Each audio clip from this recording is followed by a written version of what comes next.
Welcome to Oxford Heirlooms. In this video, we're going to create the fancy lace panel for the front of the bodice, and then we'll use the pattern piece to cut out the piece of the bodice pattern piece. Okay, now I'm going to start with my center Swiss insertion, my wide Swiss insertion.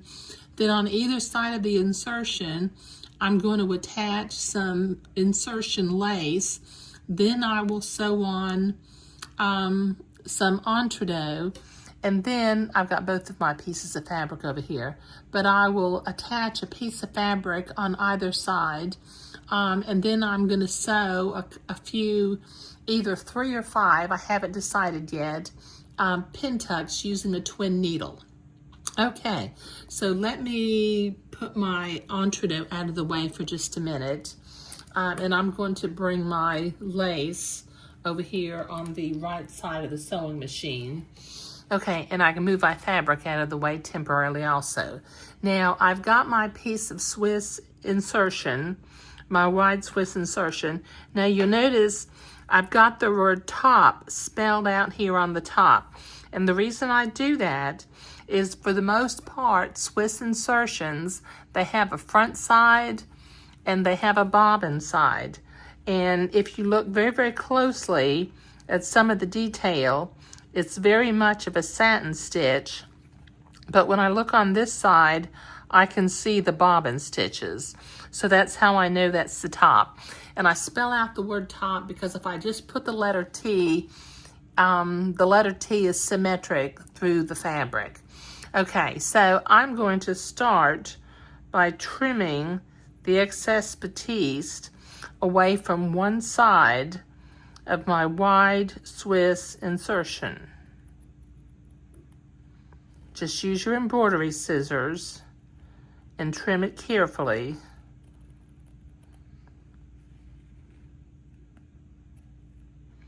And you'll notice how this particular Swiss embroidery has a basic entredo woven into it. So I will not need a piece of entredo between this Swiss embroidery and my first piece of lace.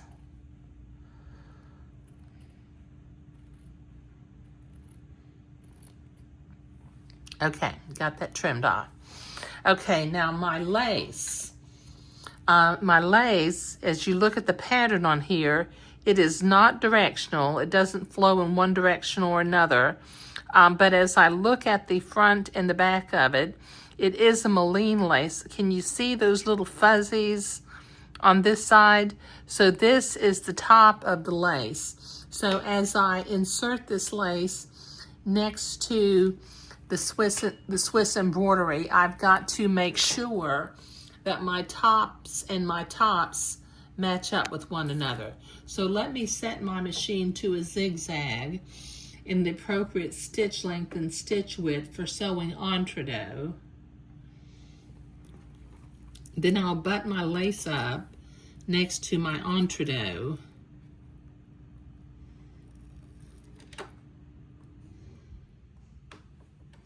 I'm going to drop my needle to make sure I'm going in the entredo hole and not stabbing one of the rungs of the entredo ladder. And then I'm going to put my machine, slow down the speed so it doesn't go real fast when I hit the foot pedal. And then I will begin to zigzag this lace to the entredo.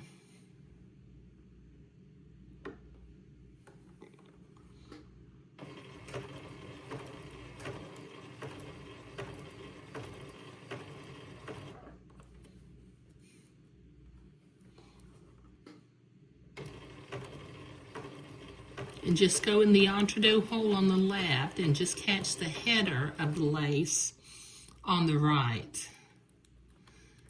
And the zigzag itself will pull the stitches close to one another.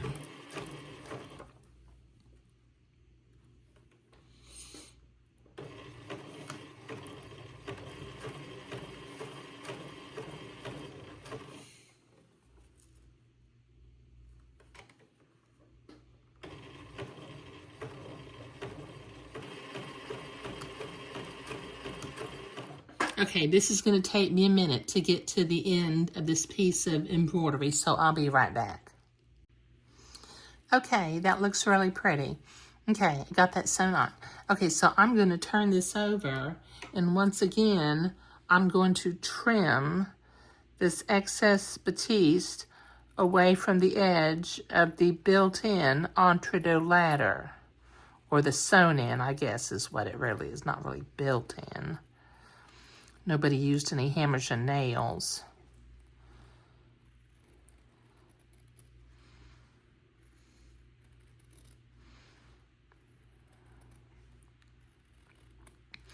Okay, now once again, I've got to make sure that my Moline lace, I've got the word top right down here, so I've got to make sure that my fuzzy side of the Moline lace is facing down.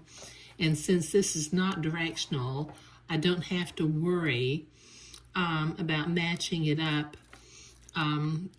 direction-wise going from the other side. So let me butt my lace up next to my entredo. Then I'm going to drop my needle, so I'm going in an entredo hole and not stabbing one of the rungs of the entredo ladder.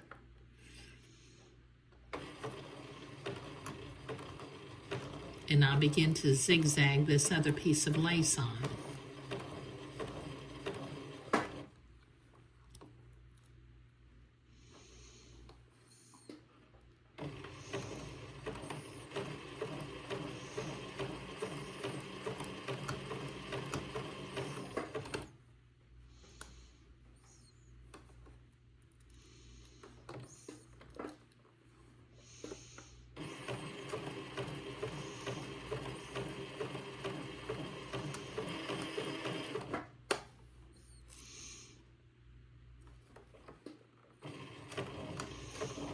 Okay, this is going to take me a minute to get to the end of this panel, so I'll be right back.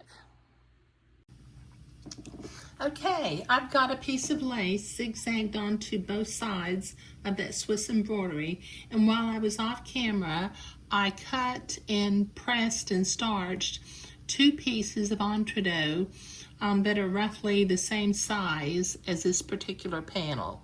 Okay, now I'm going to use one piece of entredo at a time in my panel, and I'm going to cut the excess batiste away from one side of my piece of entredo, like what I did with the Swiss insertion.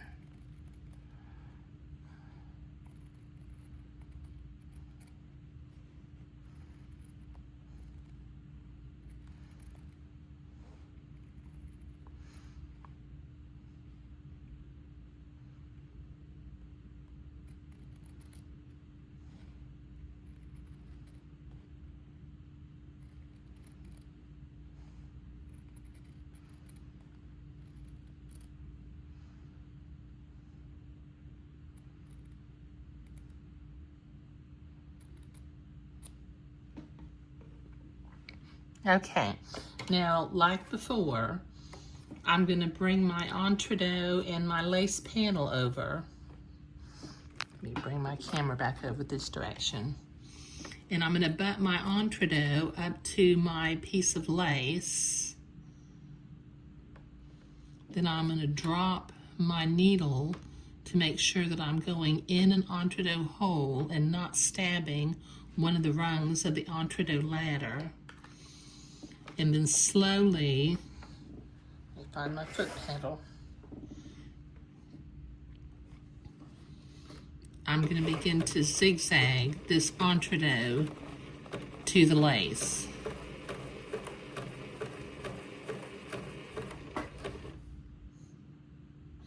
Just go in the hole of the entredo ladder on the left and catch the header of the lace on the right.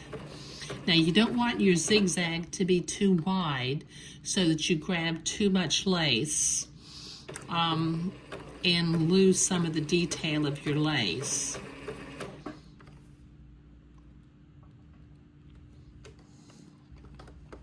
So you may have to play with the settings on your machine.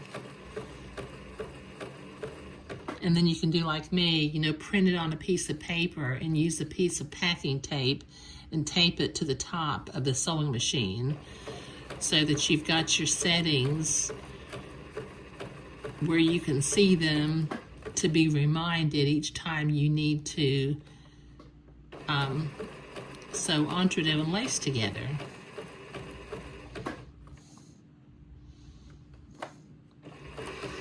Okay, now I've got to do, it's going to take me a minute to get to the end of this panel, and then I will need to trim the second piece of entredo and sew it to the other side.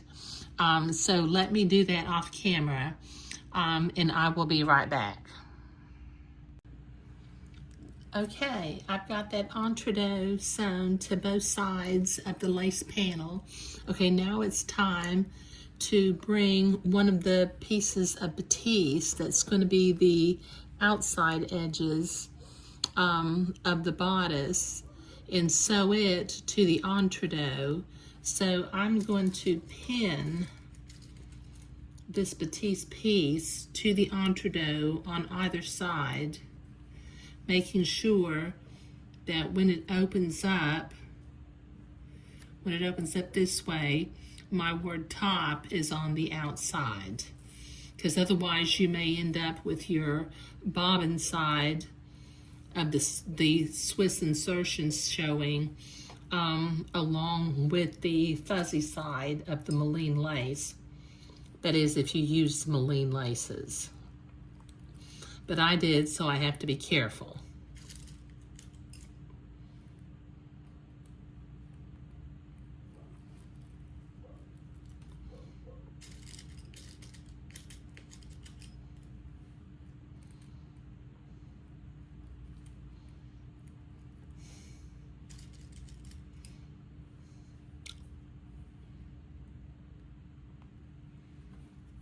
Okay, now let me set my machine back to a straight stitch. And just to the right of the entredo ladder, immediately to the right, I'm going to sew this lace panel to the piece of bodice. I'll have one on the right and on the left-hand side.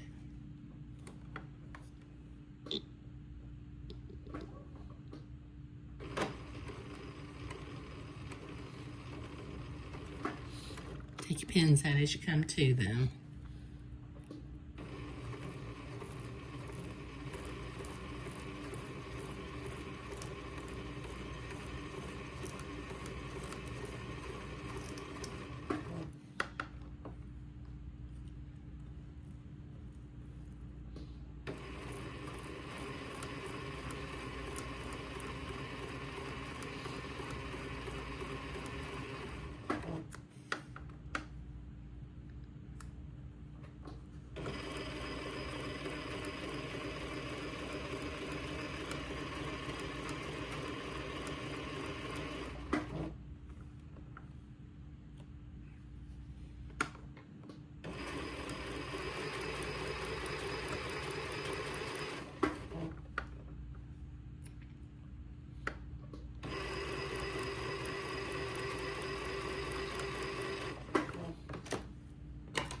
Okay.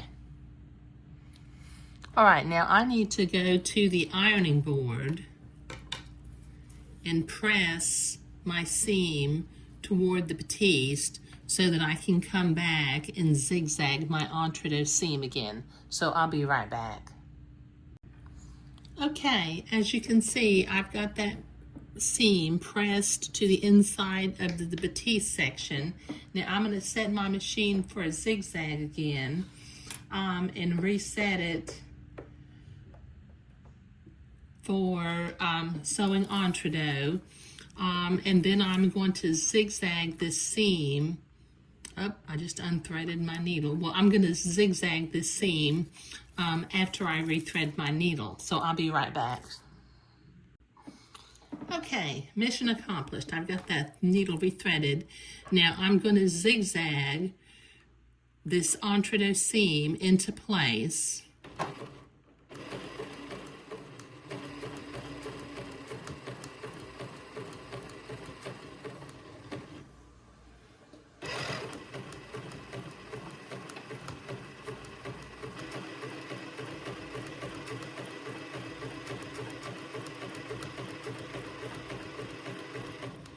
Okay, this will take me a minute to get all the way up here to the top zigzagging, so I'll be right back. Okay, I've got that zigzag. Now from the inside, I'm going to use my specialty scissors. These are double or double bend, I'm not quite sure what they're called, but they're made by Havel, and they're lace cutting scissors, and they're made for cutting, doing trim work when you're working with lace. They never were available at the big box stores, but you can order them from Amazon. And what I'll do down in the video description, I'll put a link to the scissors that I have. They're not very expensive. They're about $12 or $14. But when you're doing, like when you're cutting batiste away from behind lace, because they have these rounded blunt tips, they won't accidentally pierce your lace or your fabric. And the double bends in the scissors, they kind of help you get your hand in the right position to do this kind of trimming work. So let me finish trimming real quickly. Well, not real quickly, it goes kind of slow, as you can see. Just trim close to the zigzag without cutting the zigzag.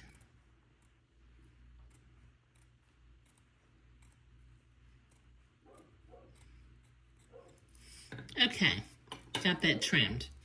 Okay, now I need to repeat this process on the other side.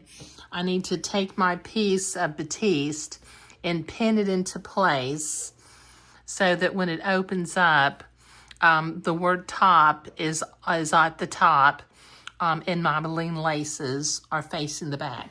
So let me do these steps. I got to sew it on, iron, zigzag, and then trim. And then we'll move on to doing the pin tucks on either side of the fancy lace panel. So I'll be right back. Okay, I've got both pieces of batiste sewn on and trimmed using my specialty scissors, which, like I said, I'll put a link down below in the video description if you don't have a pair of scissors like that and you need a pair to do some lace work.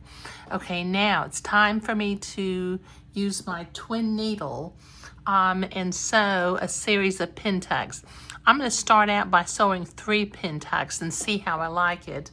3 pin tucks on both sides. And if I think 3 pin tucks is enough, I'll stop there. But sometimes I like to see 5 pin tucks. It just kind of depends.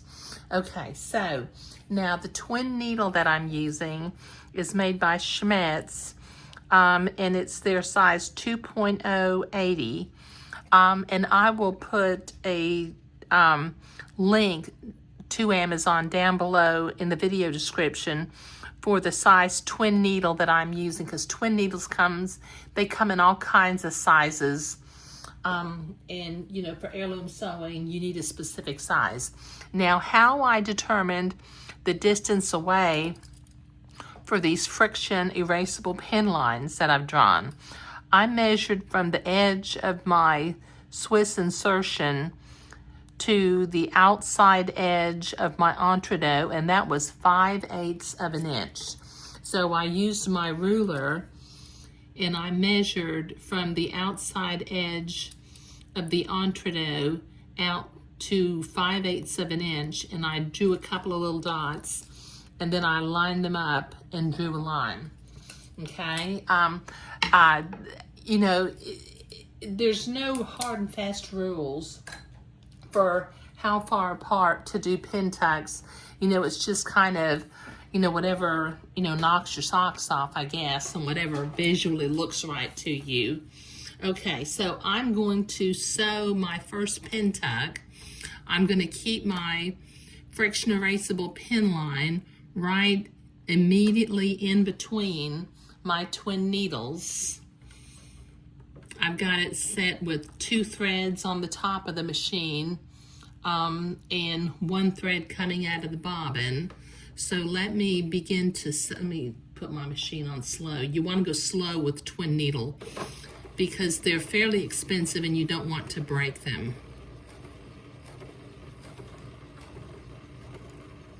So just keep your line that you drew right in between your twin needles.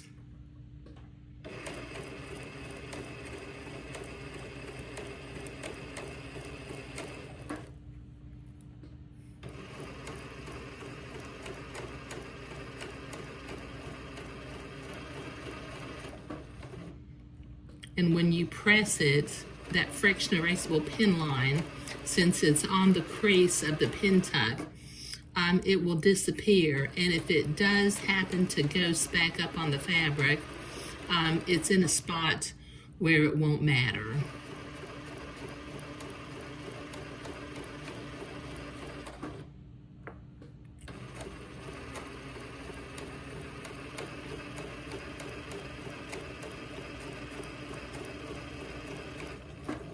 There. That looks real nice, doesn't it?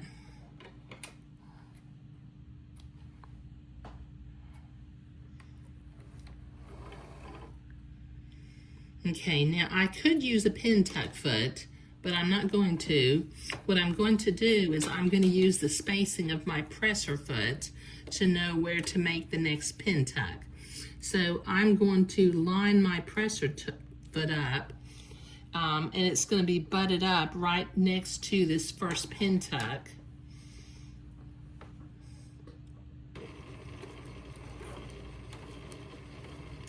And I'll just keep that pin tuck butted up next to the presser foot, and I won't draw another line.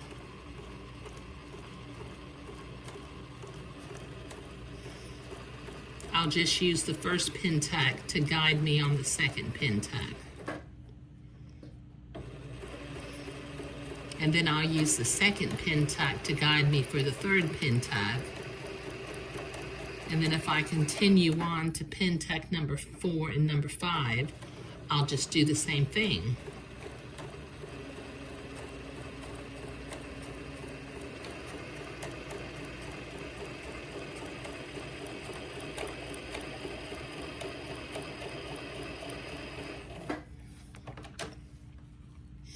Okay, that's the second pin tuck.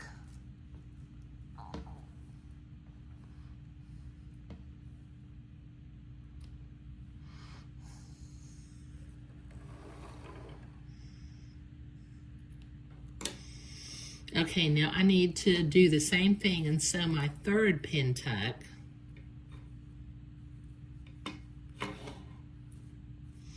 This is looking real pretty. Okay, and then I need to sew 3 pin tucks on the other side in a similar fashion. So let me sew this third pin tuck and 3 pin tucks on the other side, and then we'll stop and look at it. Okay, I've got my 3 pin tucks sewn on either side. Now, when I bring my pattern piece over, I'm going to line the center of the pattern piece up with the center of the Swiss insertion. And as I look at this, my pin tucks are going to be along the shoulder seam, which is where I wanted them to be.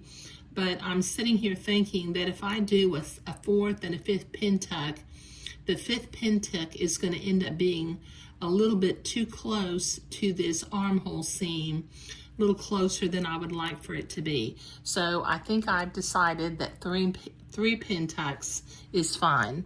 So let me go and press this really well, and then we'll pin our pattern piece to this and cut out the bodice piece, and we'll be finished with this particular video. But let me go to the ironing board and press and make my friction erasable pin line disappear. Okay, I've been to the ironing board, I've pressed my pin tucks, and now I'm going to bring my pattern piece over, and I'm going to carefully line up my center with the center of the Swiss insertion. Okay, and then I will begin by pinning at the center top and center bottom first. just to make sure that they don't move around.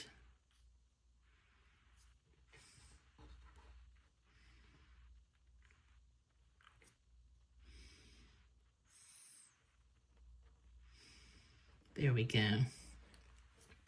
Okay, so let me pin around, and then I'll use my fabric cutting scissors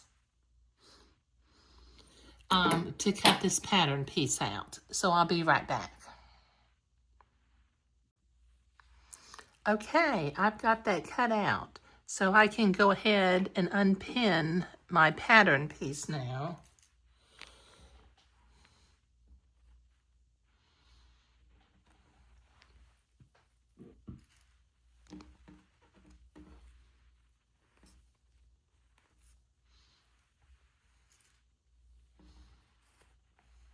There we go. And there's our bodice piece. And in the next video, we can begin to construct the garment.